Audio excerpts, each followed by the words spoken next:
कहानी शुरू होती है एक बैंक से, जहां पार्कर नाम का एक आदमी और उसके साथी बैंक को लूट रहे होते हैं। पार्कर को लोग लेजेंड, जीनियस, चोर, डकैत, बदमाश, लुटेरा जैसे नामों से जानते हैं, क्योंकि पार्कर इस काम में बहुत माहिर है। यहाँ तक कि उसके एक नए जूनियर साथी को जब पहली बार पता चलता है कि सामने खड़ा आदमी पार्कर है, तो वो डर के मारे कांपने लगता है और खुद को बड़ा दिखाने के लिए उससे बहस कर लेता है। पार्कर उसे बताता है कि मेरा असली नाम पार्कर है और उससे कहता है, सुनो भाई, मैं कोई झगड़ा नहीं करना चाहता, मैं बस अपना काम कर रहा हूँ, तू भी काम पर ध्यान दे और ज्यादा उल्टी हरकत मत कर। इसके बाद पार्कर और उसकी डकैती टीम तिजोरी को उस पासवर्ड से खोलती है जो बैंक मैनेजर ने दिया था। लेकिन उसी समय बाहर एक आदमी आता है जो यहाँ सिक्योरिटी गार्ड का काम करता है, लेकिन आज वो छुट्टी पर था और अपने परिवार के साथ यहाँ से गुजर रहा था। लेकिन बैंक के सामने कई गाड़ियाँ खड़ी देखकर गार्ड को तुरंत समझ आ जाता है कि बैंक में डकैती हो रही है और वो पुलिस को बताने के बजाय मौके का फायदा उठाने का फैसला करता है और डकैतों से ही पैसे लूटने का प्लान बनाता है। इसके कुछ देर बाद जब पार्कर और उसके साथी निकलते हैं तो अचानक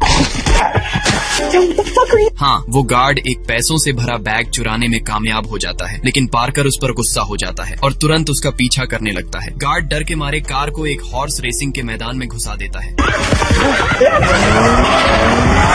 आखिर में पार्कर उस गार्ड को गोली मार देता है और अपने लूटे हुए पैसे वापस ले लेता है, लेकिन गार्ड की पत्नी को देखकर उसे उन पर दया आ जाती है, जिसके बाद पार्कर गार्ड की मौत के मुआवजे के तौर पर उसकी पत्नी को एक बंडल नोट देता है। इसके बाद वो लोग अपने ठिकाने पर लौट आते हैं और पार्कर का सबसे करीबी दोस्त पिल, जो गोली लगने से घायल हो गया था, वो लोग तुरंत उसका इलाज शुरू करते हैं। और इस बार की डकैती में 4 और नए लोग भी शामिल हैं, जिनमें से एक लड़की जेन अजीब हरकतें करने लगती है। पार्कर भी उसकी हरकतों को समझ नहीं पाता और अचानक जेन धोखे से सबको मार देती है और पार्कर भी एक नदी में गिर जाता है। सीन शिफ्ट होता है और हम देखते हैं कि पार्कर अभी भी जिंदा है, जो एक होटल में पड़ा है जहां अक्सर वो आया करता है। होश में आते ही वो अपनी कुछ चीजें जो उसने होटल की दीवार के पीछे छिपाई थी लेने जाता है और तुरंत वहां से निकल जाता है पिल की पत्नी से मिलने, ताकि उसे उसके पति की मौत की खबर दे सके। इसके अलावा वो जेन, उस गद्दार के बारे में जानकारी हासिल करना चाहता है। पार्कर पिल की पत्नी को बताता है कि जेन नाम की एक लड़की ने पिल को मार दिया, जिसे वो खुद लेकर आया था, और वो बस इतना जानना चाहता है कि पिल ने जेन को कहां से ढूंढा, ताकि वो जेन से धोखा और अपने करीबी दोस्त पिल की मौत का बदला ले सके। लेकिन पिल की पत्नी को जेन के बारे में कुछ भी पता नहीं था, लेकिन उसे एक आदमी के बारे में पता था जो शायद उसकी मदद कर सकता है, जो एक स्मगलर है जो पार्कर को जेन तक पहुंचा सकता है। जाने से पहले पिल की पत्नी पार्कर से कहती है कि वो उस लड़की को मार दे। इसके बाद पार्कर तुरंत अपने एक और करीबी दोस्त ग्रोफिल से संपर्क करता है, जो अब लूटपाट की दुनिया से रिटायर हो चुका है। लेकिन ग्रोफिल के दिए जानकारी की मदद से पार्कर उस स्मगलर का ड्राइवर बनकर उस तक पहुंच जाता है और उसे बंदूक दिखाकर जेन के बारे में पूछता है।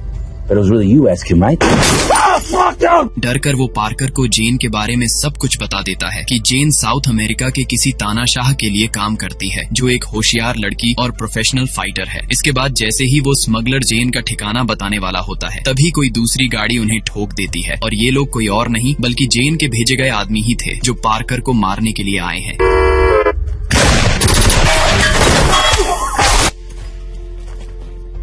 पार्कर 1 मिनट से भी कम समय में उन सभी को खत्म कर देता है, लेकिन वो जेन के एक आदमी को वो जानबूझकर जिंदा छोड़ देता है ताकि वो उसे जेन के ठिकाने तक ले जाए। सीन शिफ्ट होता है जहां एक खाली इमारत में जेन एक मोटे ताजे आदमी बोस्को के साथ दिखती है। बोस्को के हाथ एक बड़े डकैती की प्लान का नक्शा लग चुका है, यानी कि वो फिर से पार्कर की तरह किसी और को धोखा देने वाले हैं। दरअसल जेन चाहती है कि वो एक ऐसी डकैती करे जिससे उनके पास बहुत सारे पैसे आ जाए। अब मैं आप लोगों को आसान शब्दों में बता दूं कि जेन ने पार्कर की टीम में शामिल होने का नाटक किया ताकि लूटा हुआ सारा पैसा उसका हो जाए, और उसने उसी पैसों का इस्तेमाल करके बोस्को से एक और बड़ी डकैती का नक्शा हासिल किया है। इसके बाद जैसे ही जेन और बोस्को वहां से जाने लगते हैं, पार्कर बदला लेने के लिए वहां पहुंच जाता है और सबसे पहले बोस्को को गोली मार देता है, जिसकी वजह से जेन गुस्सा हो जाती है, क्योंकि पार्कर के लूटे हुए सारे पैसे उसने बोस्को को ट्रांसफर कर दिया था और बोस्को के साथ ही उसका अगला प्लान भी खत्म हो गया। इसके बाद पार्कर जेन से पूछता है कि उसने उसके साथियों की हत्या क्यों की। जेन जानती है कि अब वो पार्कर से बच नहीं सकती, तो वो सच बता देती है। वो बताती है कि उसके देश साउथ अमेरिका में एक डूबा हुआ खजाना है, जिसे लेडी ऑफ एरेंटेरो कहा जाता है, जो क्रैश हो चुके जहाज के नीचे दबा हुआ है, जहां हीरे और कई कीमती चीजें दबी पड़ी हैं, जिनकी कीमत अरबों रुपए है, जो उसके देश की इकोनॉमी से भी ज्यादा का है। लेकिन उस खजाने को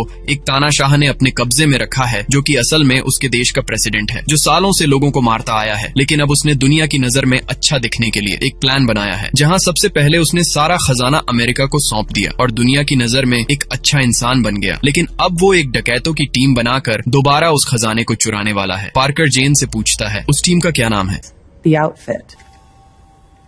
सीन शिफ्ट होता है जहां हम आउटफिट टीम के बॉस लॉजनी को देखते हैं, जो अमेरिका की सबसे बड़ी इनकम डिपार्टमेंट चलाता है, जो लोगों के टैक्स के पैसे नहीं बल्कि लाखों डॉलर की पुरानी और कीमती चीजें चुराता है। और इस बार साउथ अमेरिका के तानाशाह प्रेसिडेंट ने लोजनी को लेडी की मूर्ति चुराने के लिए मोटी रकम दी है, जिसकी डकैती कुछ ही दिनों में होने वाली है। लोजनी का आदमी किन, जो उसका लेफ्ट हैंड है, उसे खबर मिली है कि बोस्को गायब है, जिसके पास ही उनके अगले प्लान का नक्शा था। लोजनी किन को उससे जल्द ढूंढने को कहता है। कहानी वापस पार्कर पर आती है, जो जेन को मारने के बजाय उसके साथ मिलकर लेडी की मूर्ति चुराने का फैसला करता है, और उसके साथ ग्रोफिल भी है। जिसके बाद जेन उन्हें अपने बॉस कर्नल से मिलवाती है, जो साउथ अमेरिका की एक सेना का चीफ है, जो प्रेसिडेंट को उखाड़ फेंकना चाहता है। Heard of the Lady of Valentino. Skip it.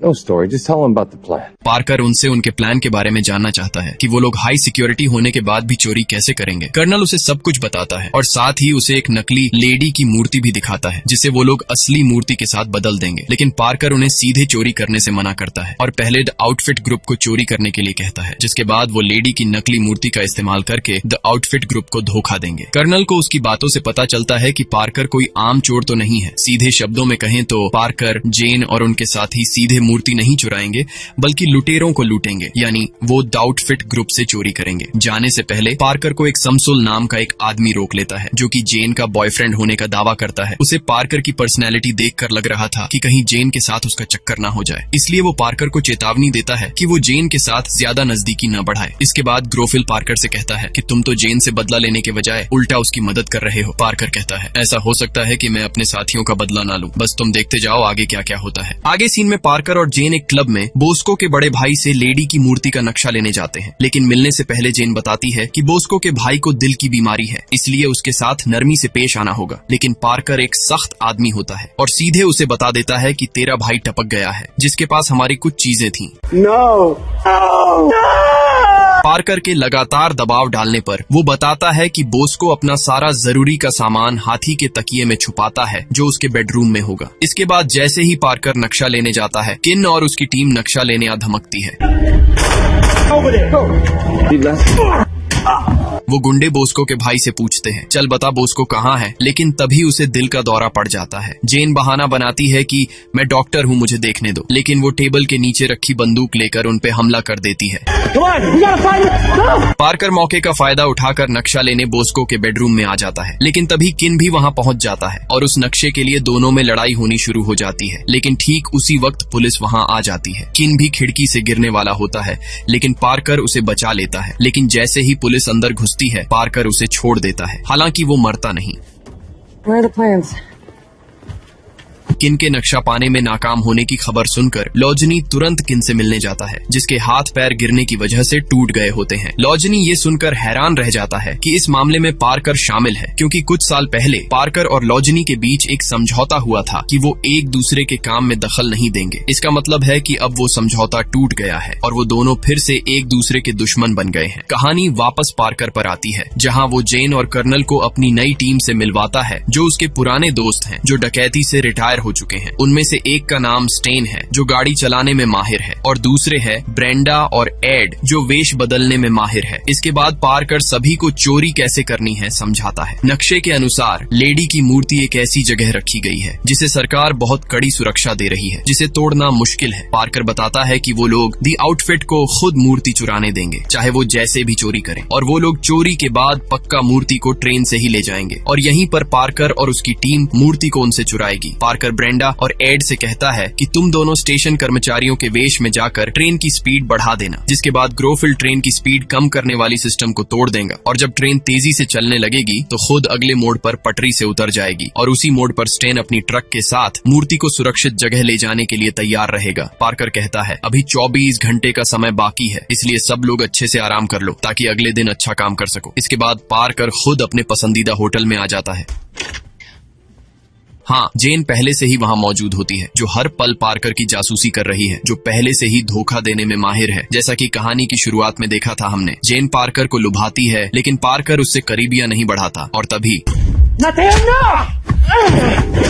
हाँ, समसुल जो जेन का बॉयफ्रेंड है, जो जलन से भरा होता है, पार्कर को एक सुनसान जगह पर बांध देता है। उसे शक है कि पार्कर उसकी गर्लफ्रेंड के साथ होटल में नजदीकी बढ़ा रहा था। समसुल इतना गुस्से में था कि उसने लोजनी को पार्कर के बारे में बता दिया है, जिसने पार्कर को मारने के लिए एक आदमी भेजा है। तभी जेन वहाँ आती है और पार्कर को बचाने के लिए समसुल से कहती है कि हमारे बीच कुछ नहीं है, वो खामखा उनके प्लान को बर्बाद कर रहा है। समसुल मान जाता है और जैसे ही पार्कर की हथकड़ी खोलता है, लोजनी का आदमी वहां पहुंच जाता है। पार्कर समसुल को ढाल की तरह इस्तेमाल करता है और वो मारा जाता है। पार्कर लोजनी के आदमी को भी मार देता है। तभी पार्कर देखता है कि उसके फोन पर लोजनी का कॉल आ रहा है। पार्कर कहता है कि कैसा नुबड़ा आदमी भेजा था मुझे मारने, ये तो खुद मारा गया। लोजनी पार्कर को चेतावनी देता है कि वो उसके काम में दखल न दे, क्योंकि लोजनी भी जानता है कि पार्कर बहुत शातिर चोर है। लेकिन लोजनी की टीम द आउटफिट भी कम नहीं है जो उसे हराने के लायक है। पार्कर को तब झटका लगता है जब लोजनी बताता है कि लेडी की मूर्ति की चोरी कल नहीं बल्कि अभी हो रही है। You lose.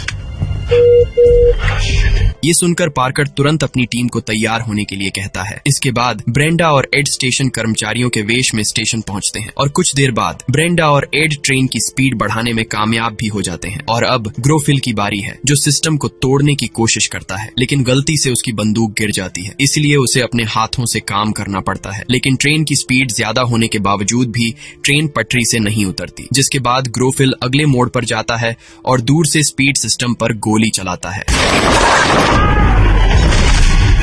ट्रेन के पटरी से उतरने के बाद पार्कर और उसकी टीम लेडी की मूर्ति वाले डिब्बे में जाते हैं, लेकिन जब वो उसे खोलते हैं तो उसमें मूर्ति के बजाय पत्थरों का ढेर होता है। दरअसल ये लोजनी का बनाया गया एक जाल था ताकि पार्कर को खत्म किया जा सके। और तभी लोजनी के कुछ गुंडे आते हैं जिन्हें पार्कर आसानी से हरा देता है। फिर पार्कर और उसकी टीम वहां से भाग जाते हैं।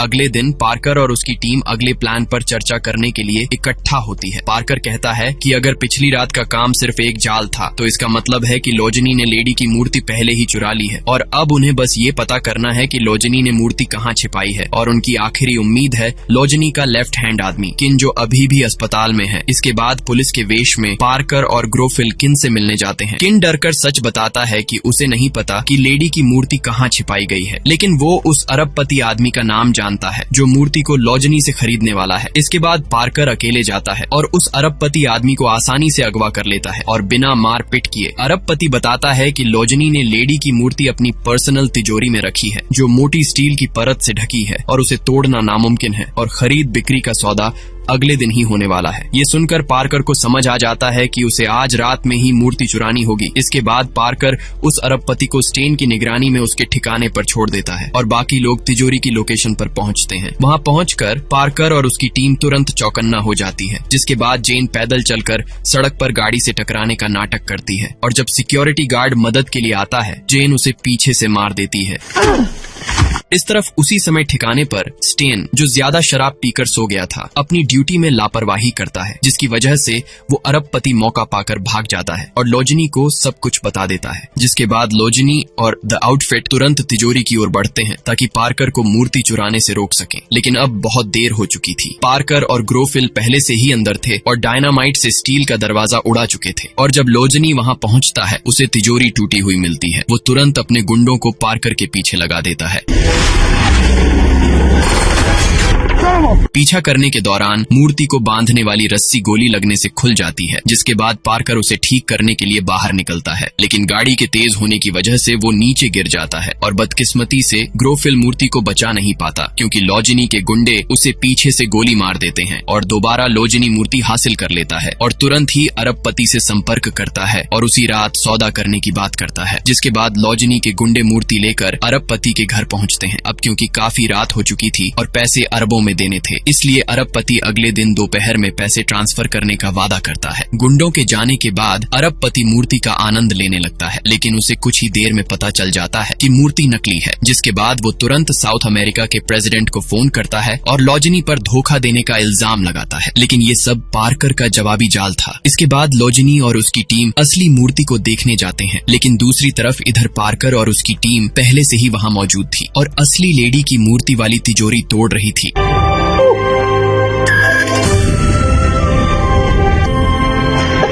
लेकिन उनके जाने से पहले लॉजनी वहाँ टपक पड़ता है, लेकिन वो पार्कर को मारने के बजाय उसकी तारीफ करता है कि उसने अब तक उसे कई बार धोखा दिया। दरअसल पार्कर ने तिजोरी का नंबर बदलकर उसे फिर से कोड किया था और असल में लेडी की मूर्ति कभी उस जगह से हटी ही नहीं थी और जो मूर्ति पार्कर ने पहले ली थी वो नकली थी, जिसे उसने इस डकैती से पहले ही तैयार कर लिया था। ये सुनकर लॉजनी चिढ़ जाता है क्योंकि आज भी पार्कर अकेले उसे और उसकी मजबूत टीम को पीछे छोड़ रहा है। लॉजनी पार्कर को मारने का सोचता है, लेकिन पार्कर अभी भी उससे 2 कदम आगे ही है क्योंकि उसने मूर्ति पर बॉम्ब लगा दिया है और आगे हाँ, लेडी की मूर्ति पूरी तरह से नष्ट हो जाती है और ये पार्कर ने जानबूझकर किया ताकि वो लॉजनी को पकड़ सके, जिसके बाद वो उसे मार देता है। इसके अगले दिन हम देखते हैं कि उसकी पूरी टीम उदास थी क्योंकि इतनी मेहनत के बाद भी उन्हें कुछ नहीं मिला, लेकिन पार्कर हमेशा अपने साथियों का ध्यान रखता है और उन्हें कुछ कीमती हीरे देता है जो उसने लेडी की मूर्ति से निकाले थे। ये हीरे बहुत कीमती थे, भले ही मूर्ति की पूरी कीमत के बराबर न हो।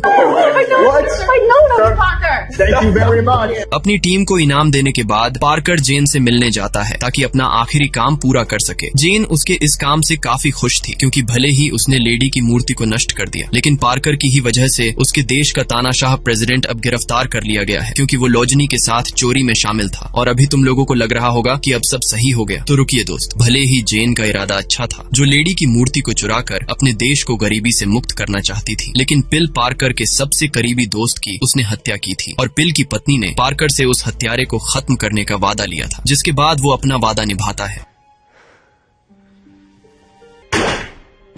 सब कुछ निपटाने के बाद पार्कर पिल की पत्नी से मिलने जाता है और उसे भविष्य के लिए कुछ हीरे देता है। इसके बाद पार्कर ग्रोफिल को अपने दिल की बात बताता है। पार्कर बताता है कि वो अब इस काम से थक चुका है। सालों तक डकैती, लूटपाट, चोरी और तमाम अपराध करने के बाद पार्कर का दिल शांत नहीं है और वो बेचैनी से भरा है और अब वो ये सब छोड़कर भगवान के पास लौटने का रास्ता ढूंढना चाहता है। ग्रोफिल कहता है कि भगवान उन पापियों को ज्यादा पसंद करते हैं जिन्हें अपनी गलती का एहसास हो जाता है।